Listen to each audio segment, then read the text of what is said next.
3, 2. Hi, I'm Candy Evans, and this is Dallas Dirt.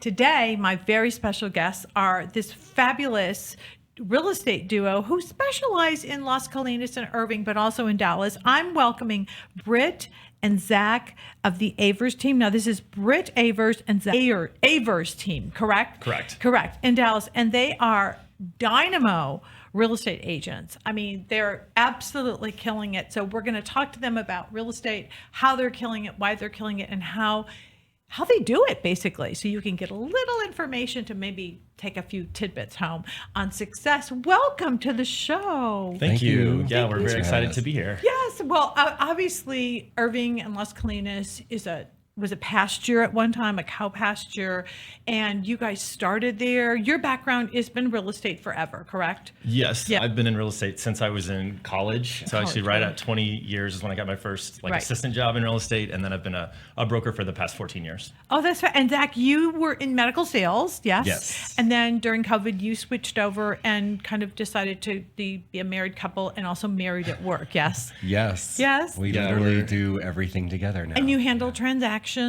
Yeah, And you handle. Yeah, so I you do a both lot do of sales? the forward-facing things. So Zach is very organized and kind of makes sure that everything I go out and promise people, we actually deliver on. So It's important kind of to a nice have- little a team that we have, I guess. It's very important to have someone like that as a partner. Yeah, no, it's very important. That's probably why you make such a great team. Yeah, I mean, we've kind of learned, it definitely took a little time to learn how to work together, but I think now we've kind of got a good groove and it works really well for us. Now, how did you start in Las Colinas and Irving? I mean, Yeah, so Las Colinas was not even intentional. That we had originally, we were relocating from Houston back to Dallas about 7 years ago. Mm-hmm. We kept looking at things and we kept coming back across these new construction townhomes out there that a builder I had known and worked with in Houston was selling. Oh. And so we kept coming back to it, and ultimately we ended up buying a house out there and then taking over the sales for that community. And so then it was kind of like our clients became our neighbors, became all of this. And so we just kind of got really, involved in the Las Colinas community, have continued to sell, both resales and new construction out there. It kind of blossomed then. Yeah. From that one building. Absolutely. Tell us what we don't know about Las Colinas and Irving. I mean, it's a great place to live. It's very close to the airport. Yeah. It's actually really close to Dallas too, correct? Yeah. I mean, I think a lot of people just, think it's something they pass through going to the airport. Right. Or maybe it seems like it's further away than it is, but it's actually, it only takes about 12 minutes to get, from like the Oaklawn exit down to Las Colinas. So it's a pretty quick, commute. I would say is right in between the airports. It was kind of a master plan community that started, back in the mid 70s, and they kind of had big plans for it. And they had a lot of businesses and things that came in. And then of course, in the mid 80s, when things kind of stalled out a little bit, that plan changed, and then it was kind of a sleepy area for a long time. And so they kind of had the infrastructure in, but there wasn't a lot of the projects that had filled in. And then I think as time went on and everything developed further and further outward, there was this area where it's like, oh, we should develop 10 minutes, outside of Dallas. Yeah, So why it's really aren't we filled in. looking here? Because it's so close. Yeah. Now, is Las Colinas in Irving, correct? It is in Irving. Yes, because I remember, I'm so old, I remember when they developed the Mustang. That was like a really big deal in the waterways. Yeah. And that was like so huge. But then the 80s, I don't know if y'all know that shortly after the 80s, they used to have T-shirts saying, I survived the 80s in real I believe estate. it. I can do anything. I mean, Yeah. it was like, we are invincible if we survive the 80s. It was bad. It was really bad when I think back on it. But it is a beautiful community, and there are a lot of lakes too. Why are there so many planned communities? Is it because it was a ranch at one time? Yeah, so it was a ranch at one time. I think that Ben Carpenter, who was the son of John Carpenter, who developed this from their ranch land, he had kind of like slightly utopian view of like how he wanted this community to be laid out. And so when you go over there, there's like interesting little, like they've got curbs around Lake Carolyn that are like made out of granite, and there's, no utility lines that are visible and a lot of things. So, they planned like a lot of these little gated enclaves and kind of a mix of business and, residential. And so they say it's like the headquarters of headquarters. So there's just a lot of businesses that are in that area, and then they kind of continue to relocate there. So like right now, I know that Wells Fargo's building a pretty huge campus there by the Music Factory, and they're going to be relocating, I think, like 4,000 or 3,500 employees from San Francisco to work in their big campus there. So that'll bring a lot of jobs and kind of more And things to Exxon support. is headquartered there, yes? Yes. I believe they may have They moved just moved. one of their, Yeah. but I think as far as I know, like Wells Fargo, Microsoft, and there's a couple others that are pretty good size employers out there. And I think that I've always heard that Las Colinas and Irving is a great place to live because the taxes are a little bit lower than they are in the city of Dallas. Is that true?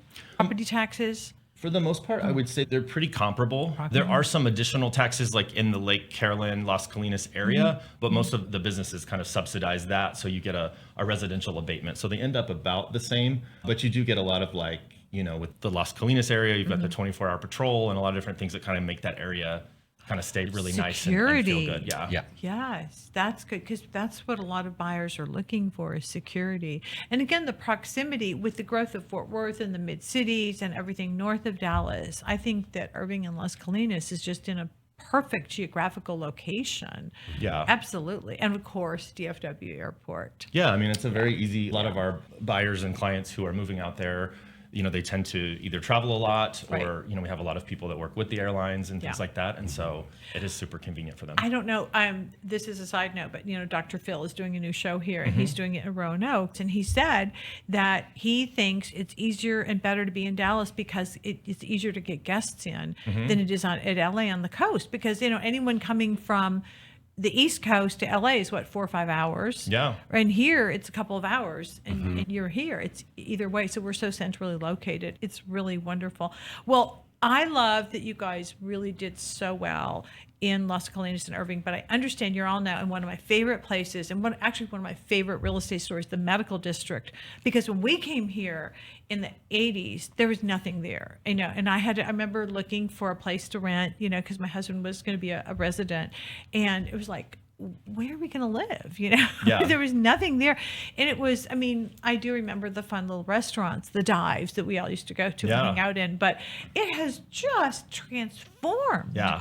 Amazingly. What do you think? Was it the medical district that drove that? Yeah, I think when you look at real estate, location is kind of everything. And so, even though there are a lot of areas that are still in the process of transitioning and getting new construction and growth in them, when you really look at some of these areas that we've seen, like East Dallas and the medical center, it's like when you look at everything that's around you, whether that's the medical center, design district, downtown, proximity, that will always be a great location. So it just is a matter of time for the development to kind of catch up. And so like with one of our new townhome communities we're selling over there, it's kind of one of those where you still kind of have stuff that's in the process of transitioning and getting torn down, but the people who are buying in there kind of see the vision. They see how convenient it is for their job, and they kind of know, hey, in another 5 years when I go to sell this, my values have gone up a lot because this area continues to turn.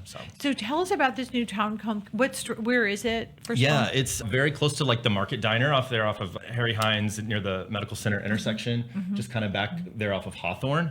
And so it's 115 townhomes that the same builder we work with in Las Colinas that we've worked with for the last 12 years. And what is the pricing on it? The price point on those is going to be from about $550 to $750 for most of the townhomes in there. And those will be like 2 and 3 bedroom floor plans. They have really nice, upgrades and the big glass slider, sliding glass doors, covered patios. It's a nice community with pools and some like spaces for dog parks and things like that. And is it something that you are seeing that people are really liking because they like the townhome aspect over the condo aspect, or what are you seeing buyers really gravitating towards? I think townhomes are a nice in between. I think for a lot of people, townhomes are kind of a stepping stone. So you have different life transitions. Like we see people that are downsizing from larger homes. The kids are gone. They want something that's easy to travel.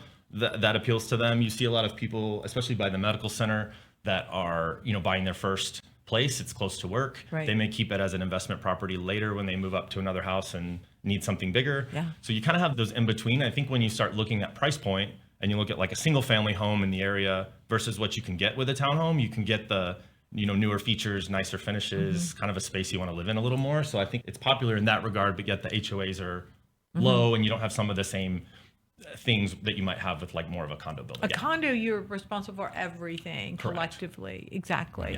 Yeah. Now, the single family homes, I know in that area, there aren't many. There's that little area around Maple that has those really charming homes that are very almost like little pebble brick homes, they're adorable.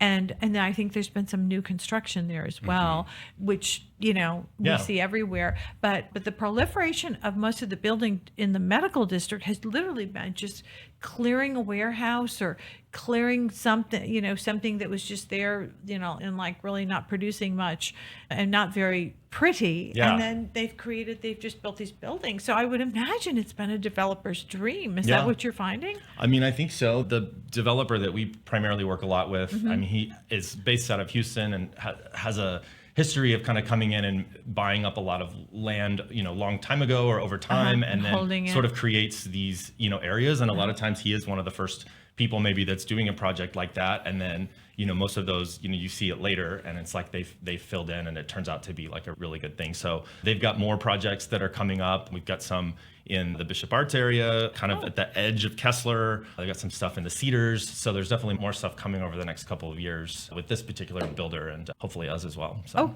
Well, of course. Yeah. Now, Candice Rubin, one of my favorite commercial real estate folks, has always told me to think this way. She said, when there's 7 doors, there's a community, which means that once you have 7 people living there, 7 families in a community, then you need the services. So tell me about the services that are starting to come in to the medical district, because I don't remember there being anything except for a couple good Mexican restaurants that we used to hang out at, and great margaritas, of course. Yeah, well, we love great margaritas, so we're always on the hunt for those. Have you frequented any of the establishments there? Are you seeing some coming in?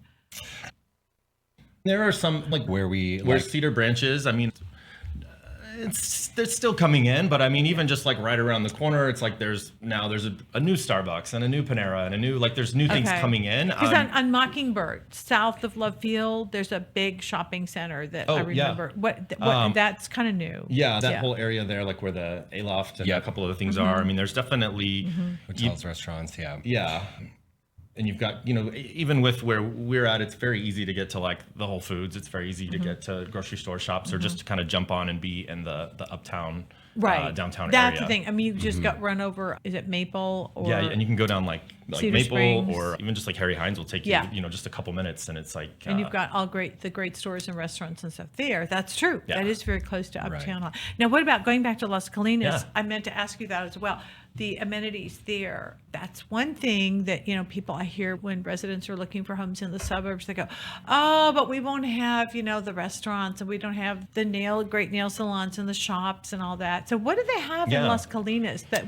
One of the things that kind of drew us to the area was just that. I mean, shortly after we moved there, they finished development on the Toyota Music Factory, which had obviously entertainment, but tons of restaurant options as well. Shortly after that, they finished the Irving Water Street development, which is right across from Williams Tower. So plenty of good restaurants there. Near the Mustangs, right across from the Mustangs on Lake Carolyn.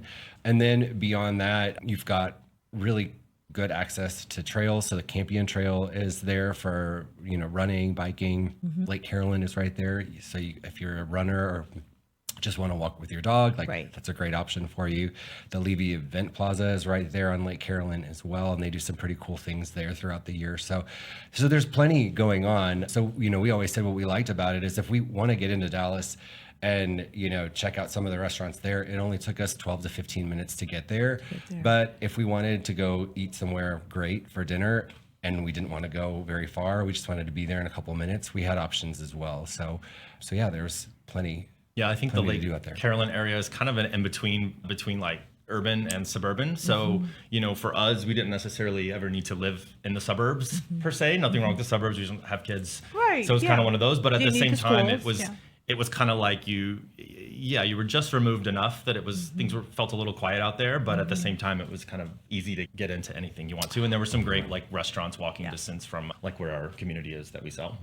And I remember years ago, we used to actually drive to Irving to a wonderful Mexican restaurant. I can't think of the name of it, but it's like just sitting on, one of those main streets there near the. Via Real? Yes, Via Real. Yes, Fran is still there. Fran is still there. Oh, my God. We love Fran. So very good friend. You have to tell her that Candy and Walter Evans say hello. Absolutely. Because that is a fabulous restaurant and the Yes. best Mexican food ever, Via Real. And of course, we did talk about this, but the Four Seasons is now a Ritz-Carlton. Yes. And that means that it's going to have the same, because that Four Seasons drew a lot of guests. A lot of people wanted to stay there and be there because of the golf club, which is like the Byron Nelson used to be there. Yeah. It's a terrific golf course. And the spa there is also fabulous too. So people wanted to stay there because they had all those amenities at their fingertips, and they can still do it, except it's just a Ritz now. Yeah, just a Right. Ritz. Just a Ritz, Yeah. not a Four Seasons. Actually, I think they're both absolutely comparable. No, I'm excited to see that it's another, another high-end hotel that's going in there, because I think that will continue to draw Yes. a lot to the area. And yeah, people love the golf courses out there, and it's again, it's right in between the airport and Dallas, so it's a pretty easy location. And people love living on the golf course Yeah. as well. In fact, so tell me, so some folks are even buying homes there to be close to people who live in Preston Hollow. Yeah, I mean, are we've heard of living- some people, there's another community out there that my friend and colleague Nadine Meyer sells at the residences. And, those are a pretty good price point, 1.5 to 1.7, I think is what And they're they're selling those beautiful. at. Yeah. Beautiful, low maintenance. But a lot of those buyers are people where they're second homes, or I've even heard of, people that are, maybe live in Dallas and just want to kind of have a place that's out closer to the golf course. So It's really surprising, but I remember that when condos downtown first kind of, really got glam. And we always had condos on Turtle Creek, right? Yeah. But then, the Ritz and then, One Arts Plaza, all these erupted. And some people were buying them as second homes so they could have a place, downtown. And now the opposite's happening. They're actually buying homes in some of these beautiful areas like Las Colinas and like at the Ritz/Four Seasons, so they can have access to the golf course. And I just heard of someone buying a home way north in McKinney in a beautiful community that's on a golf course just because he wanted to join the golf course and golf there. So he just bought a home there. I mean, that's a nice problem to have. It's a very nice problem to have. And again, we are so fortunate. People are moving here and spending their money here because it's giving us all jobs and opportunity and letting us actually put some dinero in the bank. Yeah, Yes? no, all these different companies that are relocating Yes, their yes. headquarters and their people from, different cities in California to here. I mean, it's continuing to happen. And so it's great. It's great for us. Yeah. Now, I want to talk to you about marketing because you guys are so spectacular. You're such a success story. Can you give us a couple of little tips that you have found to share with our audience, like your marketing tips for realtors, like marketing 101? Yeah. What do you think? I think Tap we've into been Zach a like little more. really fortunate just to sort of have this ecosystem of business in the Las Colinas area as a starting point. So like Britt mentioned before, when we moved into that community and sold the rest of the development for the builder, we got to know a lot of our neighbors. So they were clients and then they were neighbors and then they often became clients again. So I think the most important thing for us is that we've just really done a good job of keeping in touch with our sphere of I was going to people. say, stay in touch. Yeah. How do you do that? What is the best, easiest, most efficient way? I think we both have different ways that we each do. One thing is, and what I'm so lucky to have him because there's a level of consistency that he brings. And so aside from the fact he has really good handwriting, so he does handwritten notes like every day. So Really? birthdays, home anniversaries, just any kind of thing, like we're constantly touching people different ways, Right. or through mail and then personally through, phone calls, checking in, events. I mean, we And kind of hit handwritten them in different notes. ways, but I think handwritten notes are like a nice little touch. I like to send people video texts like for their birthdays or different things. And sometimes you'll talk to people and it's a simple thing. It doesn't cost Video anything, text. but you just shoot a little video. You're sitting in your car and you text it to them. Happy birthday. Was thinking of you. And it's like, there's so many people that'll come back and say, oh, like you guys are the only video I got today on my birthday. I love this. And you just put something personal in it.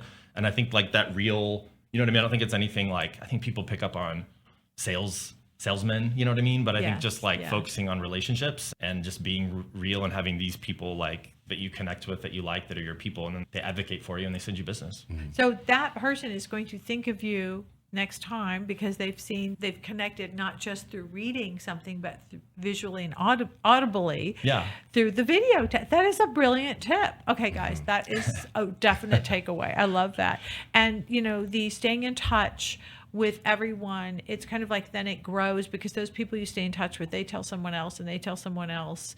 And so you have this network then that Yeah. grows. Exactly. Yeah, I think we believe very strongly in not necessarily casting a super wide net, but just really cultivating the relationships that are easy to cultivate, right? And those are the people that are going to not only come back to you when they're looking to buy again, but they'll be the ones that refer you to their family and friends as well. So we also try to create relationships with all of our people that buy houses, and then, because eventually people do, move, or their family wants to move. And so we try to, use the incoming people that we're meeting on these projects to then have future relationships with. So. I mean, can you put a number to how many people you think you have in your network now? Gosh. I think the easiest thing, it's not an insane amount. I think, we do an annual like holiday party, and usually that guest list is somewhere around 150 people that we include that are, I would consider to be sort of in our, like our people, like our network. Yeah. So some of them we haven't necessarily done business with yet, but, obviously they're in our, in our network, and we hope to at some point, whenever they're ready. But it's been a pretty good network of people that we've developed over the last several years. So now you live together, your husband and wife, whatever, a couple. Does that help? Because if you work together, like I know with my husband and I, like when I was helping him in his practice, it's easier to be at home and you're like, oh my God, I forgot to tell you this today. You don't have to pick up the phone or something. But is that great? Does that work? Does that help? Or is it kind of annoying? Yeah. Probably a little bit of all of it. It can be both for sure. I would say we've had to learn sort of how to create the space, or to, okay, like we're turning that off, or we're going to watch our Bravo Housewives now instead of... God. I'm so excited. I'm obsessed. So I'm so... I can totally watch that for hours. I know. Or Bravo. Yeah.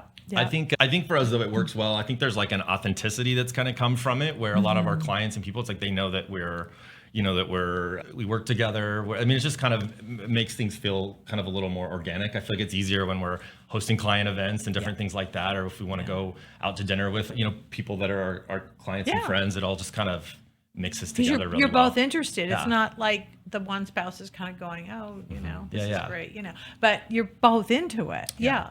And like things like networking are a little bit easier too when you always have a wingman, rather than kind of having to do some of these events on your own. Right. So for us, it works really well, I think.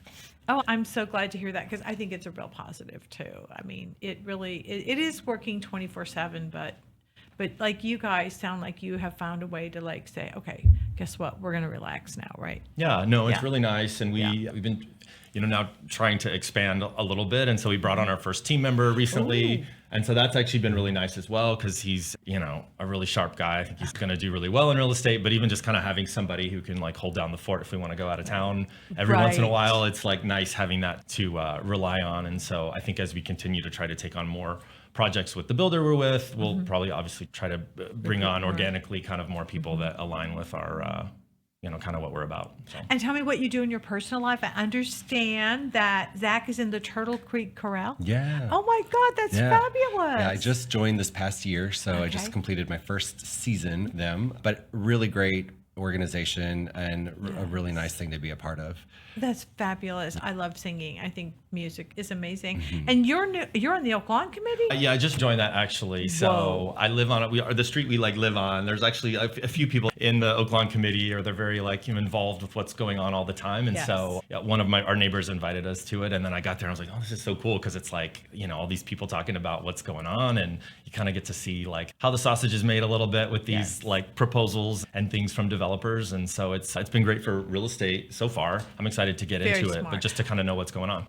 Can you just kind of describe what the Oak Lawn Committee is for folks who may not be aware? Because it's one of the most powerful committees in the city of Dallas. Yeah, no, I had no idea. Like before, I went to one of the meetings, but obviously it's a district, and which encompasses uptown. Correct. It's like mostly the Oak Lawn area. Their website kind of has the overall area, but they essentially, like when people want to get variances, or they want to bring in new developments and projects and things in that general area, they kind of go to the Oak Lawn Committee, and they kind of present it, and they'll get notes, and they'll sort of make sure that what is coming in is like the best thing for the community, or that they've kind of thought about not just what's good for that person who's developing that, but also like for the neighbors and for the long-term, growth of the area. So it's a great way to integrate development into the community naturally, organically.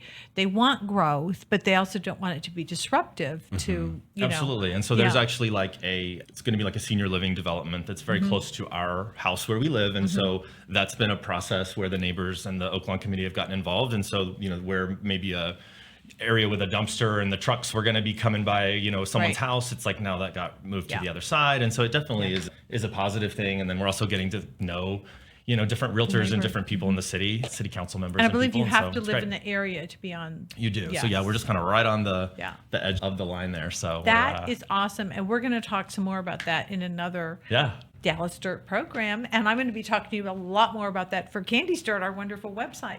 We have to finish. I thank you so much for coming. I mean, I think we could talk for another hour. You guys are this was awesome. exciting and you're full of information, and it's great information. And thank you for all the tips you've shared. And I hope you guys continued success, and we want to be a part of it. Yeah, no, thank you so much. And we Thank look forward you. to coming back sometime. Okay. Yeah, thanks so much for having us. Oh my gosh, Thanks, Candy. thank you. Thank you so much for being with us. We'll see you on the next episode of Dallas Dirt.